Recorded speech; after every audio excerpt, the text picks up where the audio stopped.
ሰላም ጤና ይስጥልን የተከበራችሁ ውድ ተመልካቾቻችን ነው ስፖርት ጀምሯል እንግዲህ ከዚህ ሰዓት አንስቶ የተለያዩ ስፖርታዊ መረጃዎችን ወደ እናንተ መናደርስ ይሆናል እስከ ፕሮግራማችን ፍጻሜ ድረስ አብራችሁ እንድትቆዩ ወደድን መልካም ቆይታ ጋዜ እንዴት ነው ሳምንቱ እንዴት ያለፈ ነው ማታ ደግሞ የተለያዩ ሻምፒዮንስ ሊግ ጨዋታዎች ነበርና ሳምንቱ ሙሉ እንደተለመደው የተለያዩ ስፖርታዊ እንቅስቃሴዎች የተመለከትንበት ነው ሳምንቱ እንዴት ነው አንተ ጋር እንዴት ያለፈ ነው ያለው በጣም ጥሩ ነው ትላንት ምሽትም ያው እንግዲህ ከተወሰኑ ሰዓታት በፊት እንደማለት ነው የአውሮፓ ቻምፒዮንስ ሊግ ትልልቅ ጨዋታዎች ተከናውነዋል አርሰናል ዳግም ወደ አሸናፊነቱ ያው በአውሮፓ ቻምፒዮንስ ሊግ ደግሞ ተከታታይ ስድስተኛ ድሉን ማሳካት የቻለበትን ውጤት ማስመዝገብ ችሏል ከዛ ባለፈ ደግሞ ተጠብቆ የነበረው በእግር ኳሱ አፍቃሪያን ዘንድ እና በሳንቲያጎ በርናቦ የተከናወነው የሪያል ማድሪድ እና የሲቲም ጨዋታ እንደዚሁ ነበረ ትላንት የአውሮፓ ቻምፒዮንስ ሊግ ምሽት ነበርና በጣም አሪፍ ነበር እነዚህንም እያነሳን ቆይታ እናደርጋለን ሌሎችም መረጃዎችን ይዘናል የሙሐመድ ሳላ ጉዳይ አሁንም አልተቋጨም ከተለያዩ ክለቦች ጋራ ደግሞ ስሙ እየተያያዘ ይገኛል በተለይ ካንድ የእንግሊዝ የፕሪሚየር ሊግ ክለብ ጋራ በስፋት ስሙ እየተያያዘ ነው የሚገኘው የሳውዲ ፕሮ ሊግ ተሳታፊ ክለቦችም እንደዚሁ አለንልህኛ እናስፈርማለን የሚል እንደዚሁ ጥሪ ያቀርቡ ነው የሚገኙትና እነዚህን እንመለከታለን ሌሎችም የዝውውር መረጃዎችን ይዘናል እንግዲህ እስከ መረጃዎቻችን ፍጻሜ ድረስ አብረውን እንዲቆዩ ተመልካቾቻችንን እንጋብዛለን እንግዲህ እንደተለመደው ከሀገር ውስጥ ስፖርታዊ መረጃዎቻችንን ጀምርና ትላንትና አንድ ተስተካካይ ጨዋታ ተደርጎ ነበር ኢትዮጵያ መድንና ሸገር ሲቲ ነበር ያደረጉት በአማኑኤል ኢርቦ ብቸኛ ጎል ኢትዮጵያ መድን እንግዲህ 1-0 አሸንፏል ከዚህ ቀደም እንግዲህ በሶስተኛ ሳምንት የሲቢ ኢትዮጵያ ፕሪሚየር ሊግ መደረግ የነበረበት ጨዋታ ነው ከዚህ ከካፍ ቻምፒዮንስ ሊግ ጋር ተያይዞ ኢትዮጵያ መድን ከፒራሚድ ጋር ጨዋታ አድርጎ ነበር ስለዚህ ተስተካካይ ጨዋታ ነበረው አንድ ቀሪ ጨዋታ ኢትዮጵያ መድን አሸናፊ ሆኗል አዎ ትላንትና እንግዲህ ሶስተኛ ሳምንት መርሃ ግብር ላይ መከናወን የነበረበት ተስተካካይ ጨዋታ ነው የተደረገው ቀጣይ ሳምንትም የለም የኢትዮጵያ ፕሪሚየር ሊግ የኢትዮጵያ ዋንጫ ጨዋታዎች ናቸው የሚደረጉት የሶስተኛ ዙርና የኢትዮጵያ ፕሪሚየር ሊግ የተስተካካይን ጨዋታ ኢትዮጵያ መድን በማሸነፍ ነጥቡን እንደዚሁ ወደ 11 ከፍ ያደረገበትን ውጤት ማስመዝገብ ችሏል ዘንድሮ ትንሽ አጀማመሩ ደካማ የሚመስል ነበረ ከካፍ ቻምፒዮንስ ሊግ ጨዋታዎች በኋላ ጨዋታውን እያከናወነ ነው የመጣውና አሁን ግን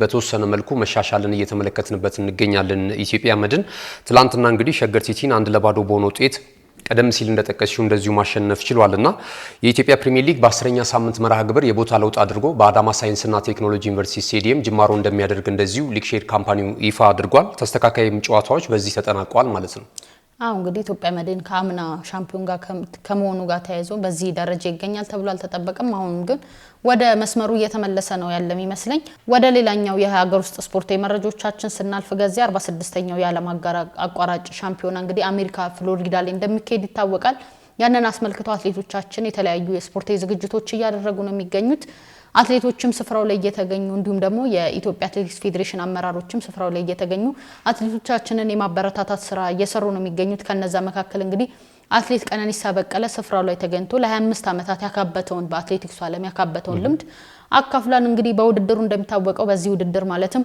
11 ወርቅ ማግኘት ችሏል እንዲሁም ደግሞ የአንድ የነሐስ ሜዳሊያ ባለቤት ነውና እንደዚህ አይነት ነገሮች ሊበረታቱ የሚገቡ ነገሮች ይመስሉኛል እንደዚህ አይነት ኢትዮጵያን ትልልቅ አትሌቶች አሉ ለወጣቶች ደግሞ ልምድ እንደዚሁ ማካፈላቸው እጅግ በጣም ማስደሳች ነው በቀጣይ እንግዲህ 46ኛው የዓለም አገር አቋራጭ የአትሌቲክስ ውድድር በአሜሪካ ፍሎሪዳ አዘጋጅነት ነው የሚከናወነው በዚህ የውድድር መድረክ ላይ ለመሳተፍ የኢትዮጵያ ብሔራዊ ቡድን ዝግጅቱን እያደረገ ነው የሚገኘው ትላንት በነበረው እንደዚሁ የልምምድ ጊዜ ኢንስትራክተር መሰረት መንግስቱ እንደዚሁም አትሌት የማነ ጸጋይና ሌሎች የኢትዮጵያ አትሌቲክስ ፌዴሬሽን የስራ አስፈጻሚዎች ተገኝተው ለአትሌቶቹ የማበረታቻ የተለያዩ መልእክቶችን አስተላልፈዋል ጀግናው አትሌት ቀነኒሳ በቀለ ደግሞ ለወጣት አትሌቶች እንደዚሁ ያካበተውን ልምድ እንደዚሁ ማካፈል ችሏል በዚህ የውድድር መድረክ ላይ 43 ጊዜ ሀገሩን ወክሎ መሳተፍ የቻለበትንም ሂደት እንደዚሁ የኢትዮጵያ አትሌቲክስ ፌዴሬሽን አያይዞ ይፋ አድርጓልና ትላንት የነበረው እንቅስቃሴ ይሄንን ነው የሚመስለው በቀጣይ እንግዲህ ሀገርን የሚወክሉ አትሌቶች እንደዚሁ ሼሽኝ ስነ ስርዓት ይኖራቸዋል በቀጣይ በሚደረገው የውድድር መድረክ ላይ ከሚጠበቁ ሀገራቶች መካከል የኢትዮጵያ አትሌቲክስ ልዑክ ቡድን እንደዚሁ ይጠበቃል ማለት ነው እናመሰግናለን ገዜ የሀገር ውስጥ ስፖርታዊ መረጃዎቻችን ተመልካቾቻችን የተመለከታችሁትን ይመስል ነበር ካፍታ ቆይታ በኋላ ደግሞ ወደ ባህር ማዶ ስፖርታዊ መረጃዎቻችን እንሸጋገር ይሆናል አብራችሁን ቆዩ እነሆ የምስራች የ10 አየር መንገድ የበረራ ትኬት ለውድ ደንበኞቹ በተቀላጠፈና አስተማማኝ በሆነ መንገድ እያቀረበ ያለው በዚህም በደንበኞቹ የተመሰገነው ጉዞጎ አሁን ደግሞ ተደራሽነቱን በማስፋት ተጨማሪ ባንኮችን በማካተት ለውድ ደንበኞቹ የበለጠ አስተማማኝ ለመሆን ችሏል የጉዞጎን አፕሊኬሽን ከአፕ ስቶር ወይም ከፕላይ ስቶር በማውረድ የመነሻና የመድረሻ ከተማዎትን መርጠው ዋጋ አወዳድረው የሀገር ውስጥም ሆነ ዓለም አቀፍ በረራ ማድረግ ካሰቡ የበረራ ትኬቶን ክፍያ በአቅራቢያው በሚገኙ ባንኮች አንድም በአካል በመሄድ ወይም በኦንላይን የክፍያ አማራጮች ክፍያዎትን በመፈጸም የበረራ ትኬቶን በእጅ ያስገቡ። ከዚህም በተጨማሪ እንደ ሁል ጊዜው ወደ ጉዞጎ የጥሪ ማዕከላችን 7473 በመደወል ከሙሉ የበረራ መረጃ ጋር የ24 ሰዓት የትኬት አገልግሎት ማግኘት እንደሚችሉ ስናበስሮ በታላቅ ደስታ ነው። ለበረራዎ ጉዞጎ።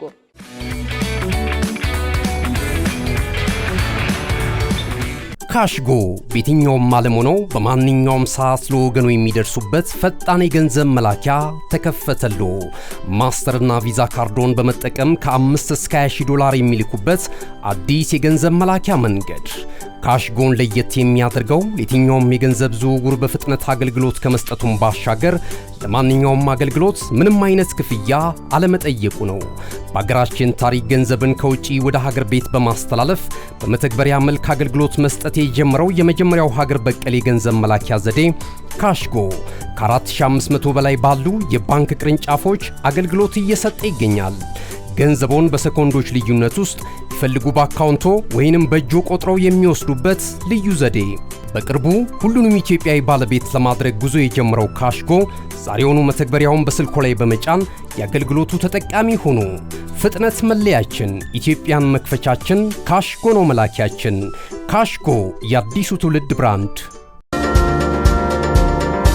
ተመልሰናል። ውድ ተመልካቾቻችን የሀገር ውስጥ ስፖርታዊ መረጃዎችን ወደ እናንተ እያደረስን ነበር ቆይታ ያደረግነው። አሁን ደግሞ እንደተለመደው እንግዲህ ወደ ባህር ማዶ ተሻግረን የተለያዩ ስፖርታዊ መረጃዎችን ወደ እናንተ ምናደርስ ይሆናል። በድጋሚ አብራችሁን ቆዩ። ጋዜጣ ትናንትና የቻምፒየንስ ሊግ ጨዋታዎች ተደርገው ነበር። 6ኛ ዙር የቻምፒየንስ ሊግ ጨዋታ ነበር የተደረጉት። በጣም ተጠባቂ ጨዋታዎች ነበሩ። ከዛ መካከል እንግዲህ አርሰናል ከክለብ ብሩጅ ጋር ያደረገው ጨዋታ በጣም ይጠበቅ ነበር። አርሰናል እንደሚታወቀው ባሳለፍነው ሳምንት ሽንፈት አስተናግዶ ነበር በፕሪሚየር ሊጉ። ያንን ተከትሎ እንግዲህ ጨዋታ በጣም ይጠበቅ ነበር በደጋፊዎች ዘንድ አርሰናል ወደ አሸናፊነቱ ይመለስ ሲሆን እንደሚታወቀው ቻምፒየንስ ሊግ ላይ በዚህ ዓመት በጣም ውጤታማ ነው። ካደረጋቸው 5 ጨዋታዎች 5ቱን ነበር ማሸነፍ የቻለው። አሁን 6ኛውን ጨዋታ ነበር ያደረገው። 6ኛው ጨዋታውንም 3-0 በሆነ ውጤት ማሸነፍ ችሏል። ትክክል። እንግዲህ የአውሮፓ ቻምፒየንስ ሊግ የውድድር መድረክ ለእግር ኳስ ተመልካቾች እጅግ በጣም ጥሩ ምሽት ነው ብዬ አስባለሁ። ሰዓቱ እንግዲህ ወደ 7 ሰዓት ነው የሚጠናቀቁት ጨዋታዎቹ። ከዛ ውጪ ግን ጥሩ ጨዋታዎች ነበሩ። ትላንትና ምሽት በተለይ አርሰናል ወደ ቤልጂየም አቅንቶ ክለብ ብሩጅን በገጠመበት እንቅስቃሴ ቀደም ሲል እንደጠቀሽው 6ኛ ተከታታይ ድሉን ማሳካት የቻለበትንና አሁንም መሪነቱን ማጠናከር የቻለበትን ውጤት ነው ማስመዝገብ የቻለው። ከዛ ባለፈ ደግሞ የተለያዩ ቁጥራዊ ነገሮችንና ከአንዳንድ ተጫዋቾች ጋር ተያይዞ የተለያዩ አዳዲስ ነገሮችንም እንደዚሁ የተመለከትንበት ጨዋታ ነበረ። በኋላ ላይ በመውጫችን ላይ እንጠቅሷለን። ሌላኛው ግን በሳንቲያጎ በርናቦ ደግሞ የተከናወነው ጨዋታ የበርካታ የእግር ኳሱን አፍቃሪያን ቀልብ የሳበ ነበረ ማለት ይቻላል። የመድረኩ ንጉስ ሪያል ማድሪድ ከማንቸስተር ሲቲ ጋር ያደረጉት ጨዋታ እንግዲህ በእንግዳው ክለብ ማንቸስተር ሲቲ 2-1 አሸናፊነት ነው ፍጻሜውን ያገኘው። ጄሪ በዚህ እንቅስቃሴ ላይ ሪያል ማድሪድ ነው ቀዳሚ ጎል በሮድሪጎ አማካኝነት አስቆጥሮ 1-0 በሆነ ውጤት ይመራ የነበረው ማለት ነውና ጨዋታውም ከሞላ ጎደል በጣም እንደ የተጠበቀውን ያህል አዝናኝ ነው ማለት ይቻላል። በጥቅሉ 3 ግቦችን ተመልክተናል። በጨዋታው ጥሩ የነበሩትና አጋጣሚዎቹን በአግባቡ መጠቀም የቻሉት የአሰልጣኝ ፔፕ ጋርዲዮላ ተጫዋቾች እንግዲህ በሃላንድ እና እንደዚሁ ደግሞ ኦሬሊየል ባስቆጠረው ጎል 2-1 በሆነ ውጤት ጨዋታውን በማሸነፍ ወሳኙን 3 ነጥብ እንደዚሁ ከስፔን ይዘው መመለስ ችሏል ማለት ነው። ትላንት በነበረው እንቅስቃሴ እንግዲህ ብዙ አነጋጋሪ ነገሮች አሉ ከአሰልጣኙም ጋር በተያያዘ። እንደሚታወቀው በሳንቲያጎ በሜዳው ሪያል ማድሪድ ባሳለፍነው ሳምንት ማለትም በሳምንቱ መጨረሻ ሽንፈት አስተናግዶ ነበረ። እንዲሁም ደግሞ ሃላንድ እንግዲህ በ50 የቻምፒየንስ ሊግ ጨዋታ 51ኛ ጎሉን ነበር ማስቆጠር የቻለው። አሁንም ጥሩ እንቅስቃሴ ነው እያደረገ ያለው ዣቪ አሎንሶ። አሁንም ጫና ውስጥ ያለ ይመስለኛል። እንግዲህ በተከታታይ ሽንፈትን እያስተናገደ ነው የሚገኘው። ከቪኒ ጁኒየር ጋር የገባበት እሰጥ አገባም እንደዚሁ የሚታወቅ ነው። አሁን እዛ ላይ ነው እንግዲህ የተጨመረበት።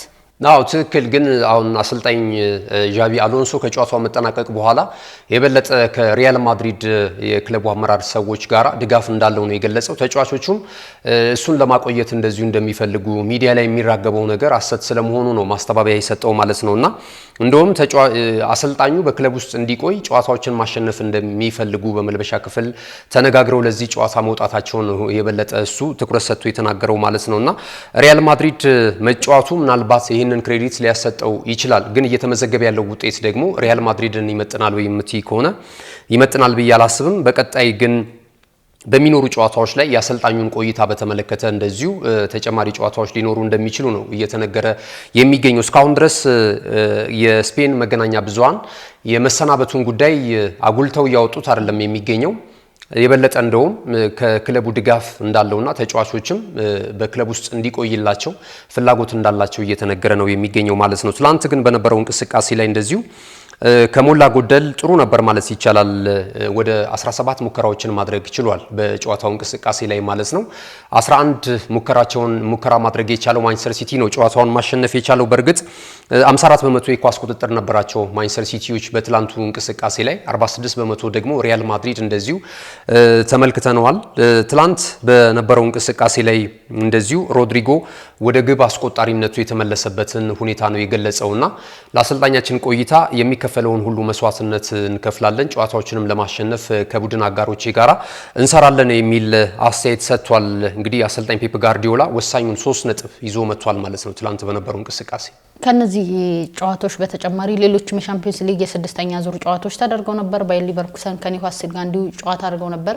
2-2 አቻ በውጤት ነው የተጠናቀቀው። እንዲሁም ደግሞ ቦሩሲያ ዶርትሙንድም ጨዋታ አድርጎ ነበረ። አው ቦሩሲያ ዶርትሙንድም ባቻ ውጤት ነው ጨዋታውን ያጠናቀቀው። አያክስ ወደ አሸናፊነት ተመልሷል። እንግዲህ በአውሮፓ ቻምፒየንስ ሊግ ውድድር መድረክ ያለፉትን 6 ጨዋታዎች የትላንት ምሽቱን ጨምሮ እስካሁን ድረስ ሙሉ 3 ነጥብ ካላገኙ ክለቦች መካከል አንደኛው አያክስ አምስተርዳም ነበረ። ትላንትና ወደ አሸናፊነት መጥቷል። በቀጣይ ግን 24 ውስጥ ገብቶ ለመጨረስ በጣም አጣብቂኝና በጣም ጠባብ እድል ይዞ ነው እንግዲህ ጨዋታዎችን የሚያደርገው። ከዚህ በኋላ የአውሮፓ ቻምፒየንስ ሊግ የመጀመሪያው ሊግ ፌስ 2 ጨዋታዎች ናቸው የሚቀራቸው፣ ሁለት ጨዋታዎች ናቸው ክለቦች የሚቀራቸውና እነዚህን 2 እንኳን ጨዋታዎች ቢያሸንፍ ነጥቡ 9 ነው የሚደርሰው። የማለፍ እድሉ እጅግ በጣም ጠባብ ነውና ትላንት ግን እንደዚሁ ካራባግን 4-2 በሆነ ውጤት ማሸነፍ ችሏል ማለት ነው። ባየር ሊቨርኩሰን ከኒውካስል ዩናይትድ ጋር ያደረጉት ጨዋታ 2 አቻ በሆነ ውጤት ነው የተጠናቀቀው። በዚህ እንቅስቃሴ ላይ አንደኛዋን ጎል በፍጹም ቅጣት ምት ማስቆጠር የቻለው እንግሊዛዊ ኢንተርናሽናል አንቶኒ ጎርደን እንደዚሁ የአሌን ሽረርን ታሪክ መጋራት የቻለበትን ነው። በአውሮፓ ቻምፒየንስ ሊግ የውድድር መድረክ 7 ግቦች ላይ በመሳተፍ እንደዚሁ የእሱን ታሪክ የተጋራበትን ምሽት ማሳለፍ ችሏል። ጉማሬጅ ራሱ ላይ ግብ አስቆጥሯል ትላንት በነበረው እንቅስቃሴ። እንደዚሁ ደግሞ ጊርማዶ ጎል አስቆጥሯል 88ኛው ደቂቃ ላይ ለባየር ሊቨርኩሰን። የጀርመኑ ክለብ እንግዲህ በሜዳው ያደረገውን ጨዋታ ነጥብ ተጋርቶ ወጥቷል። ባለፈው ጨዋታ ማሸነፉ የሚታወስ ነው። እንግዲህ ትላንት ከነበሩት ጨዋታዎች መካከል ቤኔፊካ እንደዚሁ ጨዋታውን አድርገው ነበር በሜዳው። ቤኔፊካ የአሰልጣኝ ጆዜ ሞሪኒዮ ቡድን ትላንትና የጣሊያኑን ክለብ ናፖሊን አስተናግዶ 2-0 በሆነ ውጤት ማሸነፍ ችሏል ማለት ነው። ቤኔፊካም 6ኛ ነጥቡን ነው ማሳካት የቻለው። የእሱም ወደዚህ ወደ አውሮፓ ቻምፒየንስ ሊግ 24 ውስጥ ተካቶ ወደ ቀጣዩ ዙር ለማለፍ በሚደረገው ሂደት ላይ የማለፍ እድሉ እጅግ በጣም ጠባብ ነው ማለት ይቻላል እና አንጋፋው አሰልጣኝ ከዚህ ቀደም ያደረጓቸው ጨዋታዎች ላይ ሽንፈት እያስተናገዱ ነበረ። በቼልሲ የተሸነፉበትን እናስታውሳለን በቀድሞ ክለባቸው። አሁን ግን ይህንን ተከታታይ ድላቸውን ማስመዝገብ ችሏል ማለት ነው። ወደ አርሰናል እናልፋለን። አሁን ደግሞ እንግዲህ ወደ አርሰናል ለፍና ሌሎችም አጫጭር ስፖርታዊ መረጃዎችን እንዳያስክ እየነገርከን ነበር። እሱን እንግዲህ ለተመልካቾቻችን አድርሰን ምንሰነባበት ይሆናል። ጥሩ እንግዲህ ትላንትና አርሰናል ከሀገር ውጪ ወይም ደግሞ ከእንግሊዝ ወደ ቤልጂየም በማቅናት ክለብ ብሩዥን ነበር የገጠመው በ6ኛው ዙር ጨዋታ ላይ ማለት ነውና ትላንት 3-0 በሆነ ውጤት ማሸነፍ ችሏል። ኖኒ ማዱኬ እንግሊዛዊ የ23 ዓመት ኢንተርናሽናል ከቼልሲ ሲመጣ በጣም ደጋፊዎች ተቃውሞት ነበር። ፒቲሽኑን ላይ ያሰባሰቡ አይምጣብን አንፈልግም የሚል እንደዚሁ ተቃውሞ ሲያሰሙ እንደነበር እናስታውሳለን። ተጫዋቹ ግን ምን ያህል አቅም እንዳለው እሱን ደግሞ የተመለከተው አሰልጣኝ ሚኬል አርቴታና እንደነ አንድሪያ ቤርታን የመሳሰሉ አመራሮች ደግሞ በጣም የሚገርም ስራ እንደሰሩና በተጫዋቹ ብቃት አምነው በደንብ ተመልክተውት እንዳመጡት ይህንን ኃላፊነት ወስደው ደጋፊ አንዳንድ ጊዜ አንፈልግም ያለውን ተጫዋች ማምጣት ሌላ ውጤታማ ባይሆን ደግሞ ሌላ ቀውስ ነው በቡድኑ ላይና በኮቺንግ ስታፍ አባላቶች ላይ የሚያደርሰው ማለት ነው። ያን ሁላ ተቋቁመው ግን አምነውበት አምጥተውት እንዴት ውጤታማ የሆነ ተጫዋች እንደሆነ ማሳየት ችሏል። ተጫዋቹም ከሞላ ጎደል እየተሳካለት የስኬትን መንገድ ያዘበትን ሂደት ነው። ትላንትና አስደናቂ ጎል ነው ከ16-50 ውጪ መቶ ማስቆጠር የቻለው በነበረው እንቅስቃሴ ማለት ነው። ምናልባትም የዚህ ሳምንት ከተቆጠሩ መረብ ላይ ካረፉ ጎሎች መካከል አንደኛው ካርል ነው። ካርል ያስቆጠራት ጎል አለች ለባየር ሙኒክ ማለት ነውና እኔ ሁለቱ ጎሎች እጅግ በጣም የሚለዩ ይመስለኛል። እንግዲህ የሳምንቱ ጥሩ ጎል ምናልባት ከተመረጠ የኑኒ ማዱኬ አንድ ያስቆጠራት ጎል እጅግ በጣም የምትገርም ነው። ተጨማሪ ጎል እንደዚሁ አስቆጥሯል። በድምሩ 71 ደቂቃዎችን ሜዳው ላይ መቆየት የቻለበትን ሂደት ነው። በእነዚህ ቆይታው ደግሞ 2 ግቦችን ከመረብ አሳርፏል። የጨዋታው ማን ኦፍ ዘ ማች ሆኖ እንደዚሁ የተመረጠበትን ሂደት ተመልክተናል ማለት ነው።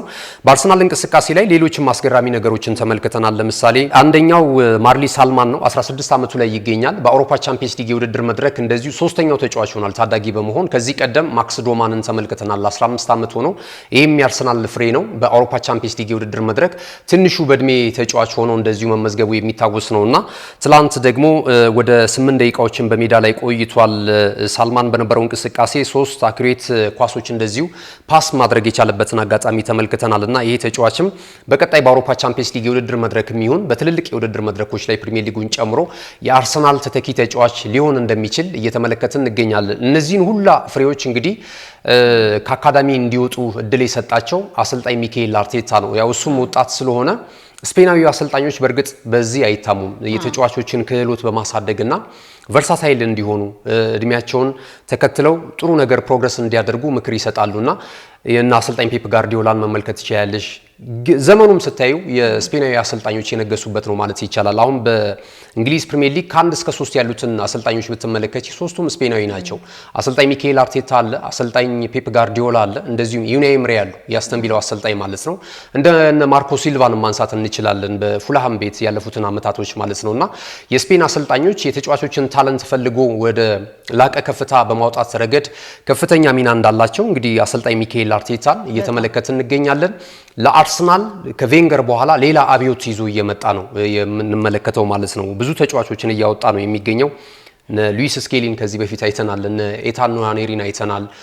ሌሎችም ቺዶ ኦቤ ማርቲ ወደ ዩናይትድ ሄደውን ተጫዋች አይተናል። ኤቨን እንደዚሁ አይተናል ወደ ዩናይትድ ሄደው። ይሄም የአርሰናል አካዳሚ ተጫዋቾች ናቸው። አሁን ደግሞ ተረኛው ማክስ ዶማንና እንደዚሁ ሰልማን ሆነው እየተመለከትናቸው እንገኛለን። በቀጣይም እንደዚሁ አስተማማኝ የፋይናንስ አቅም እንዲኖረው ከሌላ ቦታ ተጫዋች ከማምጣት ይልቅ ከአካዳሚ ውስጥ በማውጣት የተጫዋቾቹን ብቃት በማሳደግና በማጎልበት ወደ ከፍታ እንዲወጡ እያበቃቸው ነው የሚገኘው። ይሄ ሁላ ነገር እየሆነ ይሄ ሁላ ለውጥ እየመጣ የሚገኘው በአሰልጣኝ ሚካኤል አርቴታ ነውና ደጋፊዎች በእርግጥ ያለፉትንም 3 ዓመታት ላደረገው ፍክክር በጣም እያመሰገኑት ነው የሚገኘው።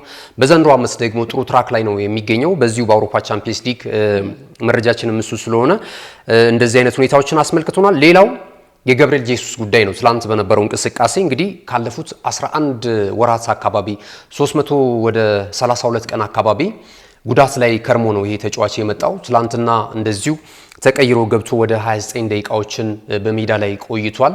ደጋፊው እጅግ በጣም የሚገርም ነበር አቀባበላቸው። ትንሽም ቢሆኑ ያው ተጓዥ ከሜዳ ውጪ ስለሆነ ጨዋታው የተደረገው፣ ነገር ግን በስቴዲየም የተገኙ ደግሞ ደጋፊዎች ለተጫዋቹ ያላቸውን ከበሬታና የእንኳን ደህና መጣ እንደዚሁ ጭብጨባ አበርክተውለታል። ትላንትና ድጋፋቸውን ሲያሳዩት ነበርና 3 ደግሞ የተሳኩ ኳሶች እንደዚሁ ሹት ማድረግ ችሏል። እንደውም ከዩኬሬሽ በተሻለ ጥሩ እንቅስቃሴ ማድረግ ችሏል። በእርግጥ በተጎዳበት ጊዜ ካስታወሽ በጣም ጥሩ ፐርፎርም እያደረገ አርሰናልን እየጠቀመ ነበረና አሁንም ተስፋ እንዳለው ተጫዋቹ ያሳየበት እንቅስቃሴ ነበረ ማለት ይቻላል። ትላንት በነበሩት ሂደት እንግዲህ የተመለከትናቸው አርሰናልን በተመለከተ ይሄ ነው።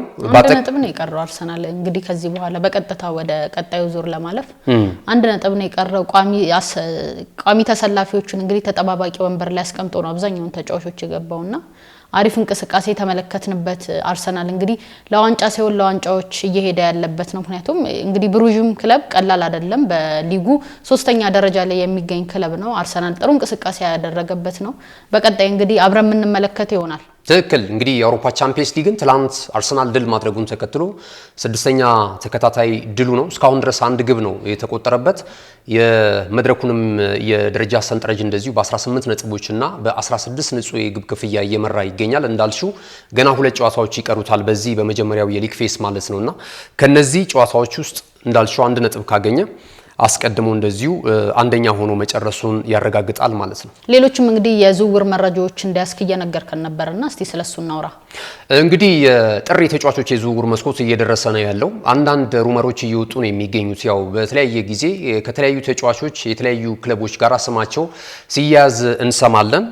አሁን ላይ ግን ከሰሞኑ እንግዲህ በርካቶችን እያነጋገረ የሚገኘው ብዙ የእግር ኳሱንም ቤተሰብ ለሁለት የከፈለው ጉዳይ የግብፃዊ ኢንተርናሽናል መሐመድ ሳላ ጉዳይ ነውና አሁንም አሁንም ይሄ ተጫዋች ምዕራፉ ተዘግቷል ለማለት አይቻልም። በየዕለቱ አዳዲስ መረጃዎች ይወጣሉ። እሱን የሚደግፉ የቀድሞ ተጫዋቾች አሰልጣኞች አሉ። እሱን ደግሞ የሚቃረኑ እንደዚሁ ሌሎች አሰልጣኞችና የእግር ኳሱ ባለሙያዎች እንደዚሁ እየተመለከትን እንገኛለንና መሐመድ ሳላህ ከአሰልጣኝ አርነ ስሎት ጋር የገባበት ሰጣ ገባ ምናልባትም በጥር የተጫዋቾች የዝውውር መስኮት እልባት ሊያገኝ ይችላል። ከዚህ ቀደም የቡድኑ ወይም ደግሞ የክለቡ ቦርድ አባላቶችም ከአሰልጣኙ ጎን መሆናቸውን አሳይቷል። ምክንያቱም ከኢንተር ሚላኑ የቻምፒየንስ ሊግ ጨዋታ ውጪ ስብስብ አድርገውታል። በቀጣይ ደግሞ እሱ ቤተሰቡን አዘጋጅቶ በአንፊልድ ሮድ የመጨረሻ ጨዋታውን ለስንብቴ ይሆናል። ምክንያቱም ቅዳሜ አመሻሽ 12 ሰዓት ላይ ጨዋታ አላቸው በ16ኛ ሳምንት የእንግሊዝ ፕሪሚየር ሊግ እና እዚህ ጨዋታ ላይ እናት አባቱን፣ ባለቤቱን፣ ልጆቹን ይዞ ስቴዲየም ተገኝቶ የአንፊልድ ሮድ 8 ዓመታት የቆየበትን ክለቡን ለመሰናበት እየተዘጋጀ ነው ያለውና አሁን ከዚህም ስብስብ ውጪ ሊያደርጉት እንደሆነ እየተገለጸ ነው የሚገኘው። ምክንያት ደግሞ ከተባለ በጥር የተጫዋቾች የዝውውር መስኮት ላይ የህልውሃው ያበቃ ይመስላል። አሁን የሚወጡ መረጃዎች እንደሚያመለክቱት ከሆነ ከአሰልጣኙ ጋራ ወይም ደግሞ እሱ ግላዊ በነበረበት ቅሬታ ፐብሊክ አድርጎት ጉዳዩን በዓለም አቀፍ ሚዲያ ወይም ብዙዎች በሚከታተሉት እንትን የሊቨርፑልን እግር ኳስ ክለብ ባላከበረ ሁኔታ አሳቶናል የሚል ከራሱ ስሜት ለራሱ ስሜት የበለጠ ግምት የሰጠ የበለጠ ለራሱ ያደላ አይነት አስተያየት ነው የሰጠው የሚል ሐሳቦች እየቀረቡበት ነው የሚገኘውና ከዚህ ጋር ተያይዞ ከብራይተን ጨዋታ ውጪ እንደሚደረግ ነው አሁን ላይ መረጃዎች ይዘው እየወጡት የሚገኘው ማለት ነውና ይሄ ከሆነ ደግሞ ትልልቅ ክለቦች እያማተሩት ይገኛሉ ይህንን ተጫዋች ለማግኘት ማለት ነው። አንደኛው ማንቸስተር ዩናይትድ የተጫዋቹ ፈላጊ ሆኖ መጥቷል። በቀጣይ ይህንን የ33 ዓመት ተጫዋች ወደ ኦልድ ትራፎርድ ስቴዲየም ለማምጣት እንደዚሁ ፍላጎት ካላቸው ክለቦች መካከል አንደኛው ማንቸስተር ዩናይትድ ሆኗል። ምናልባት በሊቨርፑል ያለው የሽኝት ሁኔታ የተለያየበት ሁኔታ የላንካሻየር ደርቢ እንደሆኑ ይታወቃል እነዚህ ሁለት ክለቦችና ወደዛኛው ክለብ ሄዶ ምናልባት መበቀል እንደሚፈልግ አይነት አስተያየቶች ናቸው እየወጡ የሚገኙት። ዩናይትድ ይህን ተጫዋች ካገኘው ለማስፈረም ፍላጎት አለው ተብሏል። ከዛ ባለፈ ግን የሳውዲ ፕሮሊግ ተሳታፊ ክለቦችም እንደነ አልናስር፣ ሀሊላልን የመሳሰሉ አሊታሃድ በጣም አቅም ያላቸው በመንግስት ድጋፍ የሚደረግላቸው በጀት የሆኑት እነዚህ ሀብታም ክለቦች ተጫዋቹን ለማስፈረም ይፈልጋሉ። ከዚህ ቀደምም በክረምቱም የተጫዋቾች የዝውውር መስኮት በዛኛውም ዓመት እንደዚሁ ተጫዋቹን ለማስፈረም ፍላጎት ነበራቸውና እሱ በአንፊልድ የመቆየት ፍላጎት ስላደረበት ነው የውል ኮንትራቱን እንደምንም ብሎ ማደስ የቻለውና መሐመድ ሳላህና የሊቨርፑል ህልውሃ ግን ስለመቋጨቱ ነው እየተገለጸ የሚገኘው። ምን አለሽ አንቺ አስተያየት ወደ ቀጣዩ መረጃችን ከማለፋችን በፊት? እንግዲህ ወደ ማንቸስተር ባይሄድ ብዬ አስባለሁ ካለው ከቡርኑም ካለው ተቀባይነት አንፃር በሊቨርፑል ቤት ባለፉት ከ2017 ዓመት ጀምሮ እንግዲህ ያሳየው ተጽዕኖ ሊቨርፑል ቤት ይታወቃልና ወደ ማንቸስተር ወደ ተቀናቃኝ ክለቡ ማምራቱ በጣም ለደጋፊዎችም ቅር የሚያሰኝ ይመስለኛል። አሁን ምን ይሆናል እንግዲህ በ16ኛው ሳምንት የእንግሊዝ ፕሪሚየር ሊግ ጨዋታ ላይ ማይሳተፍ ከሆነ ቀጥታ በጥር የዝውውር መስኮት እንግዲህ ወደ ማንቸስተር ወይም ደግሞ አንተ ቀደም እንዳልከው ወደ ሳውዲ ሊግ የሚያመራ ይሆናልና ክረምት ላይ ቢሆን እንደኔ አስተያየት ክረምት ላይ እንግዲህ ወደ ሳውዲ ወይም ደግሞ ከእንግሊዝ ውጪ ባሉ ክለቦች ቢያመራ ደስ ይለኛል። በተለይ ደግሞ ቶፕ 4 ከሚባሉ ክለቦች ጋር ግንኙነት ባይኖረው ጥሩ ይመስለኛል ካለው ስም ጋር ተያይዞ። በእንግሊዝ ፕሪሚየር ሊግ ላይ አንጫዋትም ብለው ብዙ የሊቨርፑል ተጫዋቾች ከዚህ ቀደም ተመልክተናል። እነ ስቲቨን ጄራርድ የተለያዩ አማራጮችን እንትን ብለው ከዛ ግን ክለባችንን በተቃራኒ መግጠም አንፈልግም የሚል አስተያየት ሲሰጡ እንመለከታለንና ምናልባት መሐመድ ሳላህ ግን የወጣበት ሰጣ ገባ እንግዲህ በቀጣይ ወደ የትኛው ክለብ ሊያደርሰው ይችላል፣ በዛስ ነገሮች ተፈተው ሊቆይና የውል ኮንትራቱን ጨርሶ ሊወጣል ይችላል የሚለው ነገር እንግዲህ በቀጣይ የምንመለከተው ይሆናል።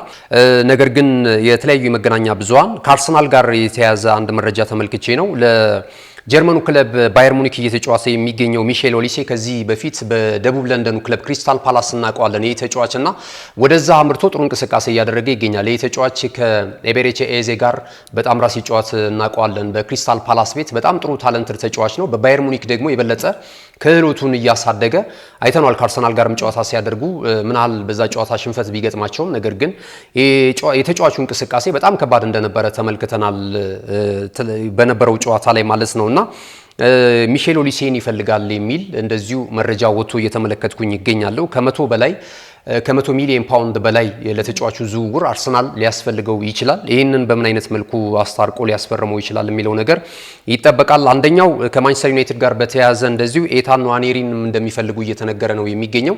የሱ ጉዳይ እንደውም ትንሽ ጠንከር ብሎ እየወጣ ነው የሚገኘው። ምናልባት ኤታን ንዋኔሪ በቀጣይ በቋሚነት የሚጫወትበትን ቡድን ይፈልጋል። አርሰናሎችም በዛ ቦታ ላይ የተሻለ ተጫዋች ለማምጣት እንደዚሁ ካላቸው ፍላጎት አንጻር ተጫዋቹን ሊለቁት ይችላሉ የሚል እንደዚሁ ሁኔታዎች እየወጡ ነው የሚገኙት። እንግዲህ አጫጭር ስፖርታዊ መረጃዎችን በምሽቱም የስፖርት ዜና ወጃችን ላይ ይዘን የምንመለስ ነው የሚሆነው። ጄሪ ጋዜ እናመሰግናለን። ተመልካቾቻችን የዛሬው የናሁ ስፖርት ቆይታችን የተመለከታችሁትን ይመስል ነበር። መልካም ቀን።